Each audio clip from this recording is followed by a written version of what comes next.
10월 17일 금요일 매일 묵상을 시작하도록 하겠습니다. 오늘의 본문 말씀은 역대하 28장 16절에서 27절까지의 말씀입니다. 오늘 본문은 토요일 본문입니다. 역대하 28장의 후반부라고 할 수 있겠죠. 결론적으로 이야기한다면 아하스 왕의 잘못된 모습의 연속을 이야기하는 부분입니다. 왜냐하면 계속된 불신앙의 모습만을 보여주고 있기 때문인 것이죠. 오늘 사건은 남유다의 에돔 사람들이 쳐들어와서 사람들을 포로로 잡아가는 일이 발생했음을 이야기해주고 있습니다. 그리고 블레셋 사람들도 유다 지역으로 들어와서 노략질도 하고 여러 마을도 점령하고 거주했다라는 사실을 이야기해주고 있죠. 결국 오늘 본문의 시작인 16절에는 이런 일에 대한 아하스 왕의 대처 방안은 아수르에게 도움을 요청하는 것이었어요.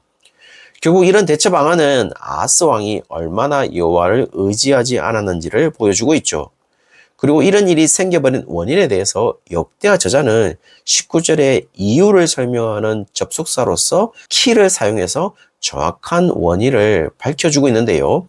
이스라엘 왕 아하스가 유다에서 망령되이 행하기 때문임을 이야기하고 있습니다. 그리고 여호와께 크게 범죄하였다고 이야기하고 있고 가장 궁극적인 이유는 여호와께서 유다를 낮추시기 위해서임을 이야기하고 있어요. 그러나 이런 사실에 대해서 아하스 왕은 전혀 무지한 것처럼 이야기하고 있습니다. 따라서 하나님의 의도는 전혀 알지 못하는 아하스에게 집중하고 있고 결국 그의 대처 방안은 아수르에게 도움을 요청하지만 20절에 아수르 왕인 디글랏빌레셀은 그를 돕지 아니하고 오히려 아하스를 공격했다라고 이야기해주고 있습니다. 21절에는요, 성전과 왕궁과 반백들의 집에서 재물을 취해서 아수르 왕에게 재물을 보냈지만 그것도 효과가 없었다라는 사실을 이야기해주고 있죠. 22절은 계속된 하나님이 주신 기회에 아하스는 돌아서기는커녕 오히려 더욱더 여호와께 범죄하였다는 사실을 이야기하고 있습니다. 그리고 이상한 아하스의 행동을 기록하는데요. 그것은 분명 아하스의 범죄를 기록하는 장면인데 조금 난해하게 기록되어 있는데요. 22절에 아하스를 공격한 다메섹 신들에게 제사한다라고 이야기하고 있습니다. 왜 아하스 왕은 다메섹 신들에게 제사하는 것일까요? 이유는 열왕기하 16장 10절에 보시면 아수르 왕인 디글랏빌레셀이 다메섹을 점령하고 거기에 있기 때문에 아하스가 아수르 왕인 디글랏빌레셀을 만나러 갔고 거기에 있는 제단을 보았고 아하스 왕이 그 제단의 모든 구조와 제도의 양식을 그려서 제사장 우리아에게 보냈다라고 이야기하고 있습니다. 그리고 예루살렘으로 돌아오는 즉시 동일한 형태의 제단을 만들어 놓고 제사를 드린 것으로 나와 있죠. 만약 이 행동과 연관된다면 다메섹이 자신들의 신들에게 제사하는 방식 그대로 아하스가 다메섹 신들에게 제사했다는 것을 의미하고 있는 것이고 갑자기 다메섹 신에서 아람 왕들의 신에게 제사하는 것으로 변경하는 것은 사실 다메섹이 아람의 수도이기 때문에 다메섹 신들에게 제사하는 것과 아람 왕들의 신에게 제사하는 것이 다르게 여겨지지는 않습니다. 더욱이 28장 5절에서 아람이 남유다를 쳐들어왔을 때 아람이 승리했을 때 아하스의 해석은 아람의 신이 자기의 백성인 아람을 도왔기 때문에 승리했다라는 것으로 해석을 했습니다. 그러나 아하스 시대에 디글랏빌레셀 3세가 다메섹을 점령함으로 인해서 아람을 기원전 732년에 멸망시킵니다. 그렇다면 여기에서 다메섹 신들에 대한 제사이든 아람 왕들의 신들에 대한 제사이든 전쟁에 승리한 쪽의 신들에 대한 제사를 의미한다면 지금 다메섹을 수도로 하는 아람을 멸망시킨 승리의 나라는 아수르이기 때문에 지금 아하스는 아수르의 신들에게 도움을 요청하고 있는 것으로 보여요. 그러나 지금 이런 승리의 신들에게 자신의 도움을 요청하는 것은 하나님을 최후의 승리자로 인정하지 않는 것임을 이야기하는 것이므로 하나님을 자신들의 도움으로 인정하고 있지 않기 때문에 이제 아하스가 다스리는 나라는 하나님의 선택된 나라이기보다는 아수르에 예속된 아수르의 나라로 볼 수밖에 없음을 이야기하면서 아하스와 온 이스라엘이 망하게 되었음을 23절에 기록하고 있는 것이죠. 이제 아하스는 유다 왕국이 하나님 나라라는 정체성을 보여주고 있는 성전을 파괴하기 시작합니다. 그 모습을 24절에는 성전의 기구들을 부수고 성전의 문들을 폐쇄하고 25절에는요, 유다 각 성읍에 산당을 세워 다른 신에게 분향하였다라고 이야기하고 있습니다. 이 모습은 더 이상 하나님의 선택된 나라의 모습이 아님을 이야기해주고 있는 것이죠. 지금 아하스 왕은 유다에게서 하나님의 나라라는 색채를 모두 지우기 시작하고 있는 것이죠. 지금 아하스에게서 하나님을 발견할 수 있는 어떤 요소도 볼 수가 없습니다. 여호와의 전은 폐쇄되었습니다. 그리고 백성들이 가는 곳은 성전이 아니라 유다 각 성읍에 있는 산당에 가게 되고 거기에서 여호와가 아닌 다른 신에게 분향하고 제사하고 있는 것이죠.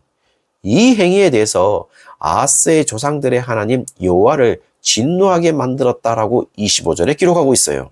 결국 지금 아하스는 패하는 나라의 신보다는 승리하는 신이 강하다고 생각하고 그 신이 자신의 신이라고 간주하고 있는 듯 보입니다. 더 심하게 말하면 자신이 섬기는 여호와는 바로 승리를 주시는 신이어야 함을 이야기하고 있는 듯 보이는 것이죠. 만약 아람이 승리했다면 아람의 신이 여호와이고 아수르가 승리했다면 아수르의 신이 여호와로 간주하고 있는 듯합니다. 결국 이 행위는 여호와를 진노하게 만들었음을 이야기해주고 있죠.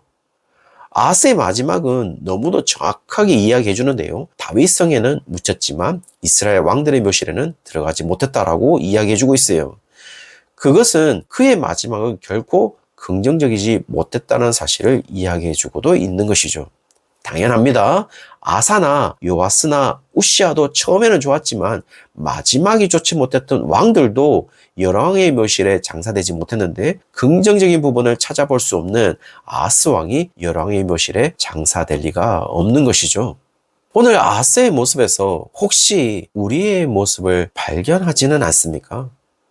아마 많은 성도들이 저는 적어도 저 정도는 아니에요 라고 이야기할 수 있겠죠. 그러나 사실 우리는 아하스와 같은 모습을 많이 가질 수 있습니다. 더 직접적으로 얘기해 본다면 지금 우리가 믿고 예배하는 하나님이 성경에서 히브리 노예를 구원하셨던 그 하나님이 맞습니까? 우리가 주님으로 믿고 있는 예수님이 성경에서 십자가에 죽으셨던 그 예수님이 맞습니까? 분명 동일한 여호와 하나님을 우리가 믿고 있는 것은 맞을까요? 성경에서 나타난 동일한 예수님을 우리가 믿고 있는 것은 맞을까요? 우리는 혹시 우리를 승리라는 성공으로 이끄는 신만을 쫓아가고 있는 것은 아닐까요? 요즘 들어서 지금의 교회들은 정말 하나님이 원하시는 교회의 모습을 갖추고 있는 것일까요? 지금의 교회들을 보고 하나님은 기뻐하실까요? 우리의 교회, 노회, 총회를 보고 하나님이 정말 기뻐하실까요? 우리가 이 질문에 자신 있게 대답하지 못한다면 도대체 우리는 하나님을 믿고 있는 것은 맞을까요? 우리는 정말 예수님을 믿고 있는 것은 맞을까요? 과연 자신이 다니는 교회가 정말 예수님을 믿고 있는 것일까요? 엄청난 예배당을 건축을 하고 하나님이 하셨다고 이야기하는 교회가 있습니다. 과연 하나님이 하신 것이라고 자신할 수 있으신가요? 그렇다면 예배당이 작은 교회는 하나님이 하신 것이라고 말할 수 없을 정도인가요?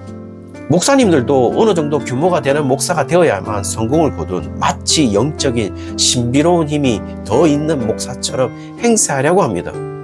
그런 교회는 교회라고 말할 수 없습니다. 예수님이 살지 않는 교회, 하나님이 기뻐하시지 않는 교회, 하나님과 예수님이 올라가기보다는 교회 자체나 목사의 이름이 올라가고 있다면 그 교회는 빨리 떠나는 것이 맞습니다. 사랑하는 성도님들, 우리는 실존적으로 승리를 주시는 다메섹 신이나 아람 왕들의 신들을 마치 자기가 섬길 신으로 간주하는 아하스처럼 우리는 그런 모습으로 살아가는 자들이 아닙니다. 우리는 어떤 상황에도 여전히 광야에서도 인도하셨던 노예되었던 자들을 구원하셨던 그리고 그리스도의 십자가에 함께 동참할 자들을 택하셨던 하나님 나라의 백성으로 살 자들인 것이죠. 그리고 그 하나님 나라의 백성으로 살고 있는 자들인 것입니다. 그 길은 아무나 갈 수가 없죠. 그리고 그 길은 모두가 꺼리는 길입니다. 어쩌면 세상적으로 그 길은 승리의 길이 아닐 수도 있어요.